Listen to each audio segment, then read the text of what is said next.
So Sunday, I did wake up with legitimate excitement to watch the Houston Texans kick off the DeMeco Ryans era, to kick off the CJ Stroud era. Truly, I woke up even with the knowledge that there's injuries on the offensive line, that Jimmy Ward wasn't going to be out there.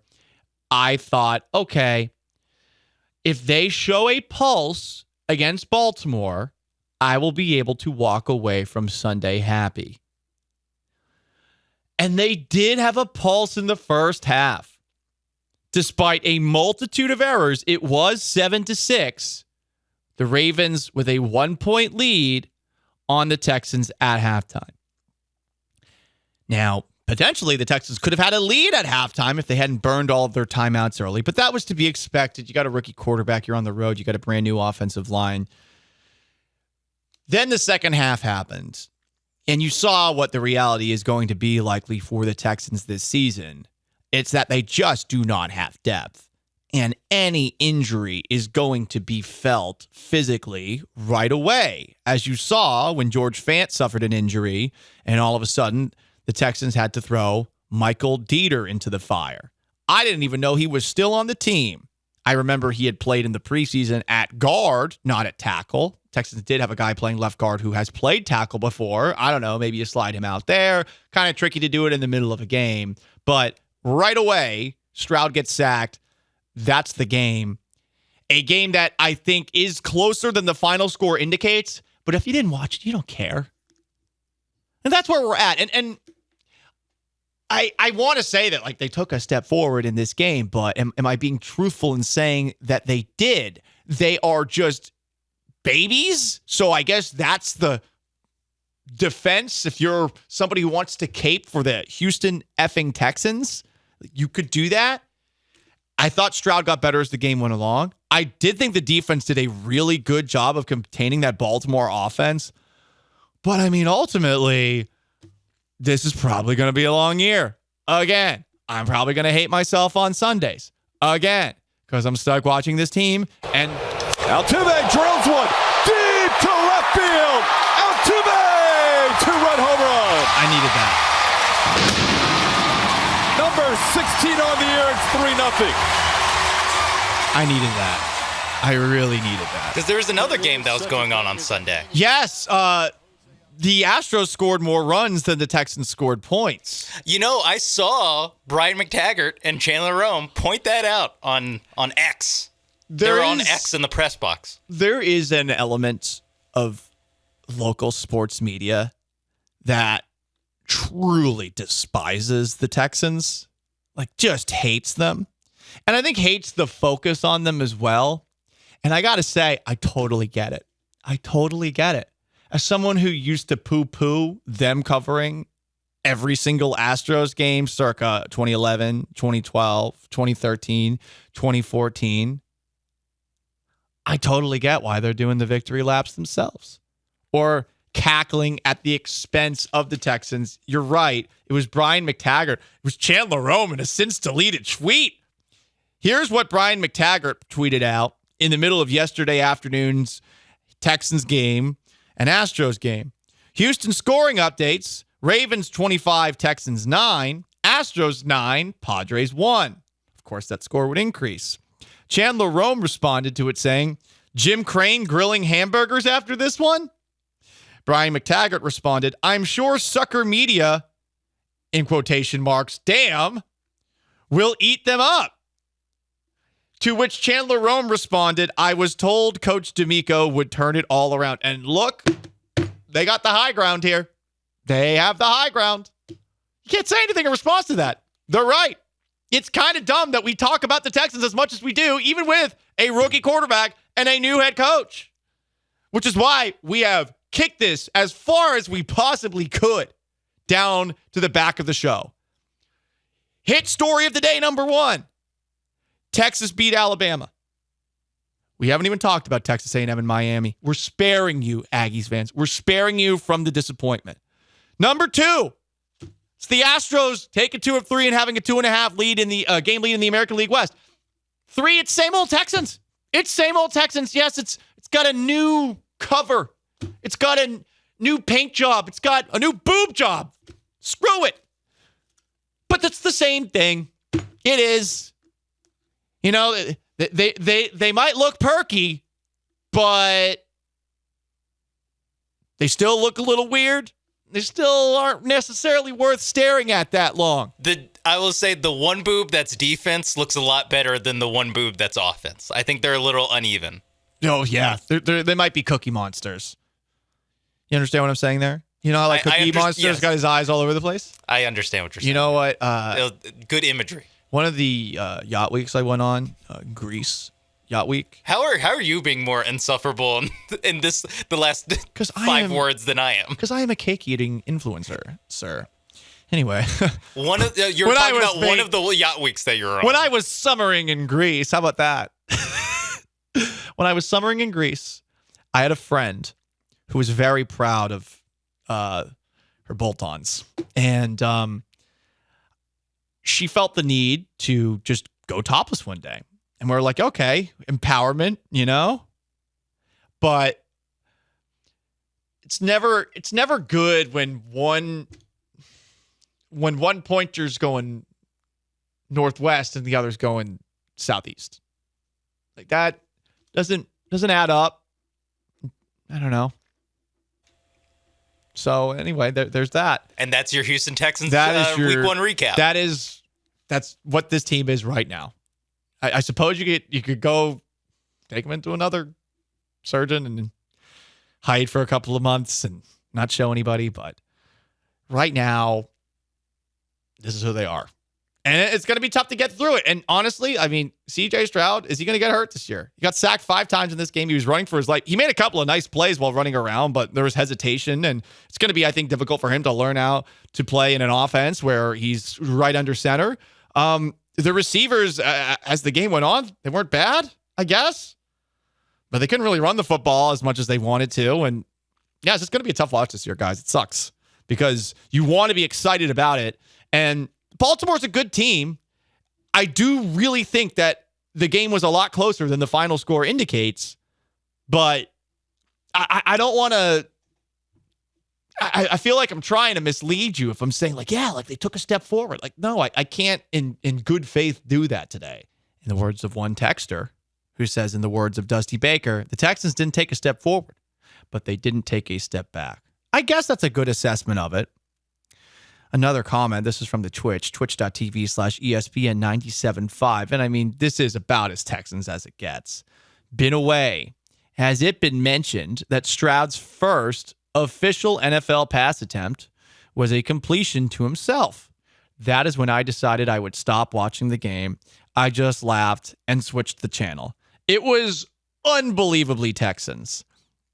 And Stroud's numbers at the end of the first quarter, too, it was 4 of 6 for 6 yards, I think, including that completion. But if you factored the sacks in, he actually had -6 yards passing in total.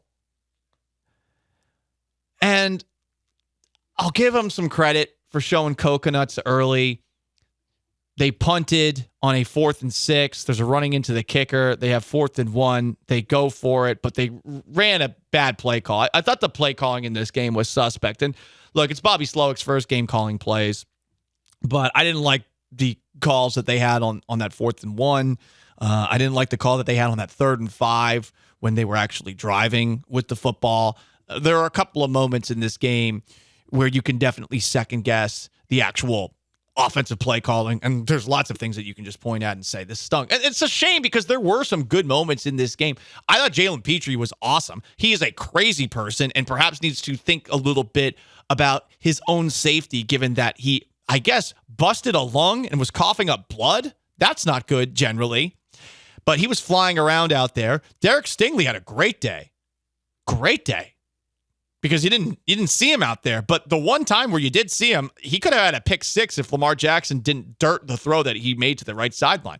I think Stingley would have had a pick 6 on that one. Also had a good tackle early in the game. He did. He put his shoulder down. You don't expect that from a corner. It was on a 2nd down. He made it like 3rd and 8 kind of thing. That was not something he was known for at college, at LSU. So, again, there's little good things. Will Anderson had a sack. Will Anderson, I guess, of all the pass rushers in the NFL, had the 4th highest pass rush win rate.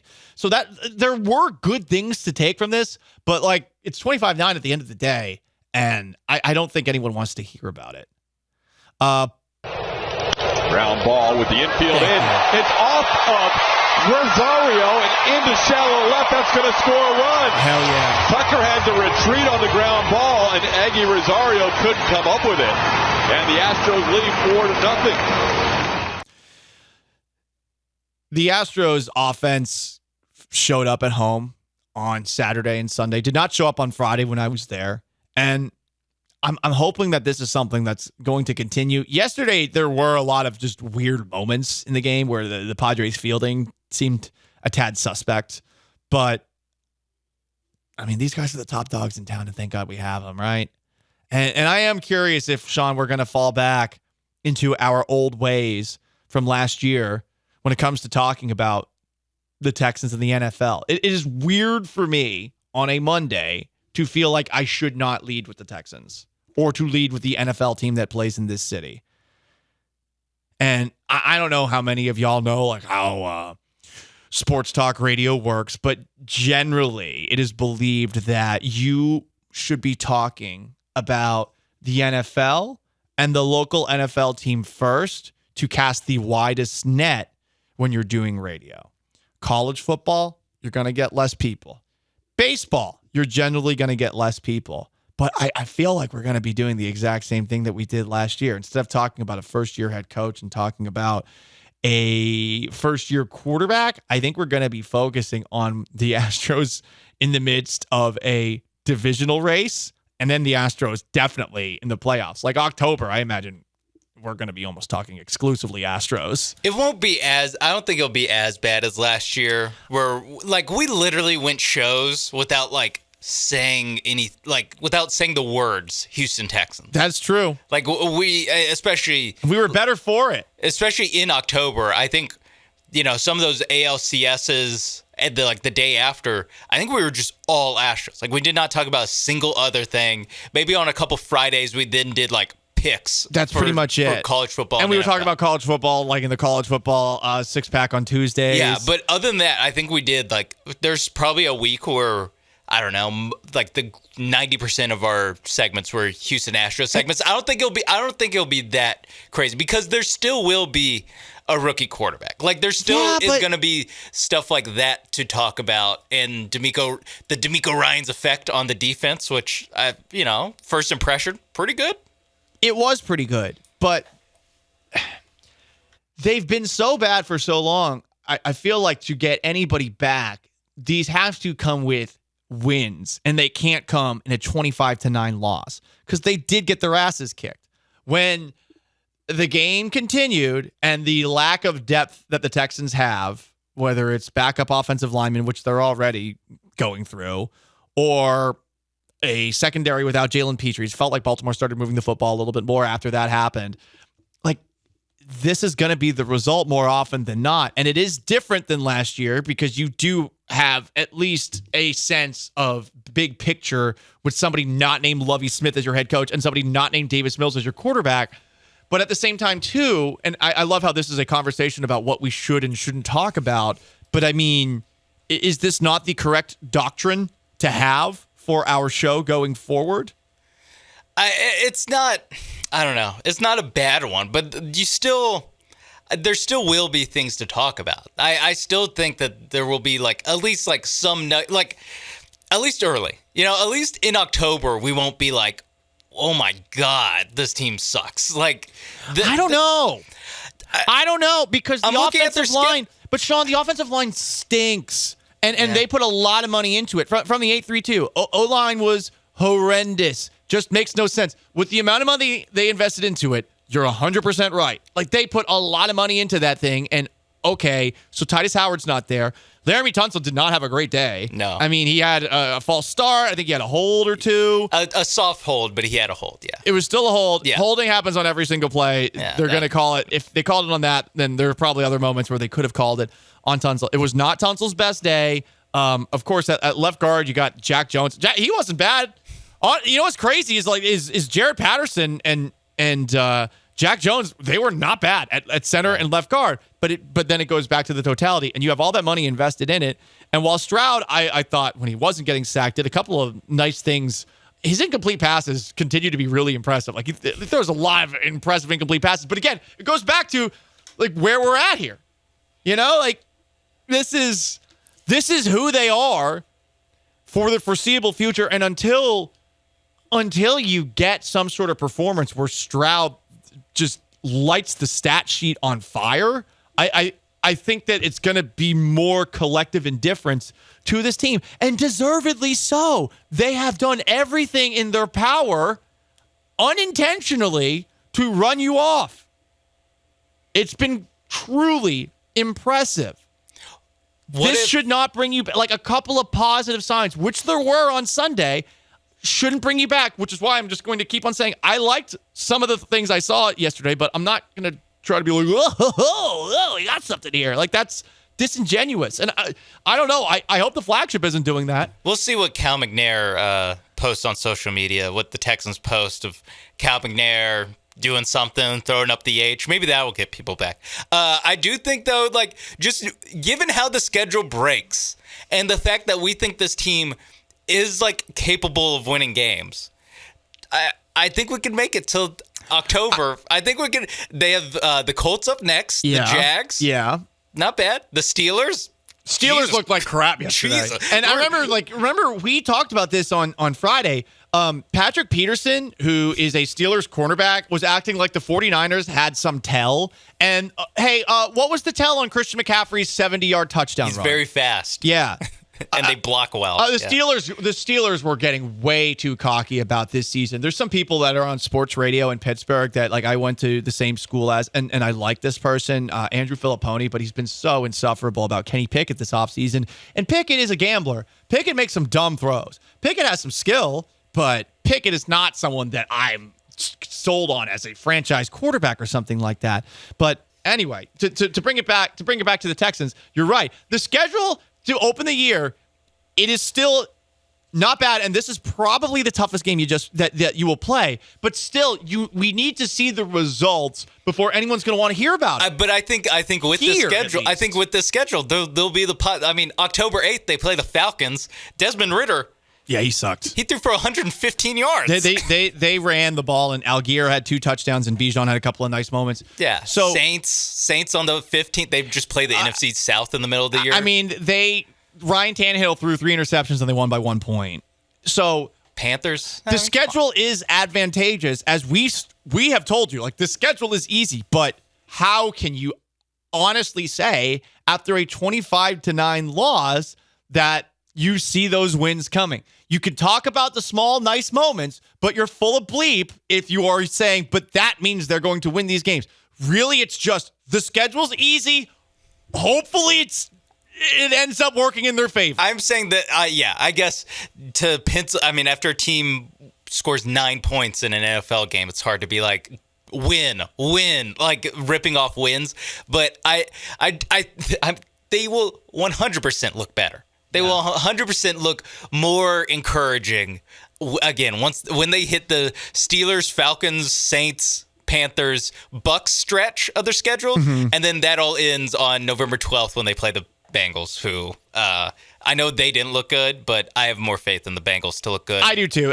By November, and then they're slow starters. And then, the Cardinals. Right after that, little palate cleanser. Stop. We're going crazy. By the way, 3-6 is what I just. But by the way, we were talking about, is Texas back? I have noticed a surprising amount of insufferable Cowboy fans this morning, and I get it, 40-0 against the Giants, but the Giants are not that good, and I feel like if we're having the